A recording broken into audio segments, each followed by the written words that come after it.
নমস্কার, আমাদের নতুন আরেকটি ব্লগে আপনাদের স্বাগত। সবুজের সাথে আপনাদের নতুন অভ্যর্থনা জানাই। সেদিন রোববার দিন আমি চলে গেছিলাম মেয়েকে নিয়ে বিপত্তারিণী মন্দিরে সকালে পুজো দিতে। সকালবেলায় দাদুর আদর খাবার পরে মার কোলে উঠে আমরা বেরিয়ে পড়লাম বিপত্তারিণী মন্দিরের উদ্দেশ্যে মেয়েকে নিয়ে পুজো দিতে। ভেবেছিলাম ভিড় হবে, কিন্তু একদমই ভিড় হয়নি। খুব ফাঁকায় ফাঁকায় আমরা পুজো দিয়েছিলাম। আর এই মন্দিরে এমনই ভালো লাগা যে এখানে কোনো চাহিদা নেই, আপনি যেরকম ইচ্ছা পুজো দিতে পারেন, কোনো চিন্তা নেই।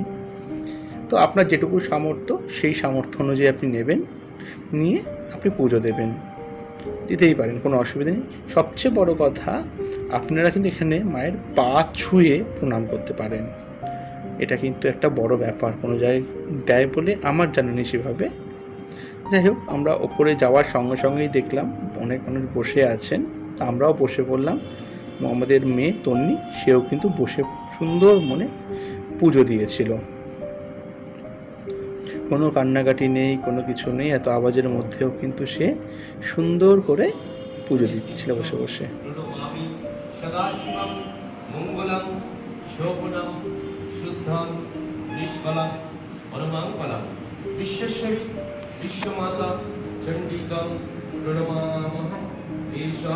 পুজো দেওয়া শেষ হলে আমরা লিফটের পাশ দিয়ে আসি মায়ের হাতে প্রণাম করার জন্য।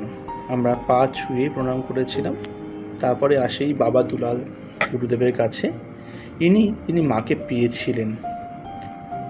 তারপরে আমরা যাই আমাদের দুর্গা মার কাছে। দুর্গা মা এখানে প্রতিষ্ঠিত এবং নিত্য পুজো হয় ওনার, এবং দুর্গা পুজোর সময় আলাদা করে ওনার দুর্গা পুজো যেরকম হয় সেরকম পূজিত হন। তার সময় এবং দিন এখানে লিস্ট দেওয়া আছে। এরপরেই পুজো দেওয়া শেষ করে আমরা যাই আমার পিসির বাড়িতে। এটা কিন্তু ওদের বলা ছিল না, এটা আমরা সারপ্রাইজ ভিজিট করেছিলাম। ওরা যে এত খুশি, এত চমকে গেছে দেখে, এরা ভাবতেই পারেনি যে আমরা এইভাবে চলে আসবো। যাই হোক, আমরা যে গেলাম, যাওয়ার সঙ্গে সঙ্গেই তো ওরা হতবাক যে কাকে দেখছি। আমার তো আশা ছিল না। আমার বড় বোন তো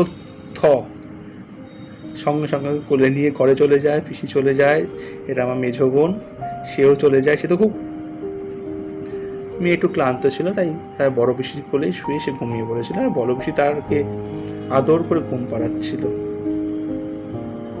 একটু জাগলে আমার পিসামশাইয়ের সাথে শুরু হয় তার খেলা। এটা হচ্ছে মেজো পিসির সাথে খেলা চলছে। সারাদিন কাটিয়ে দুপুরবেলা খাওয়া দাওয়া করে আমরা ফিরে আসি আমাদের বাড়িতে। হাসি খুশিতেই ভালো কাটলো দিনটা। দুটো ফটোও আমরা তুলেছিলাম। অনেকদিন পর একটা ব্লগ করলাম। যদি ভালো লেগে থাকে লাইক করবেন, অবশ্যই জানাবেন আপনাদের এই ব্লগটা কেমন লাগলো। ভালো থাকবেন, সুস্থ থাকবেন, সবাই সুন্দর থাকবেন। ধন্যবাদ।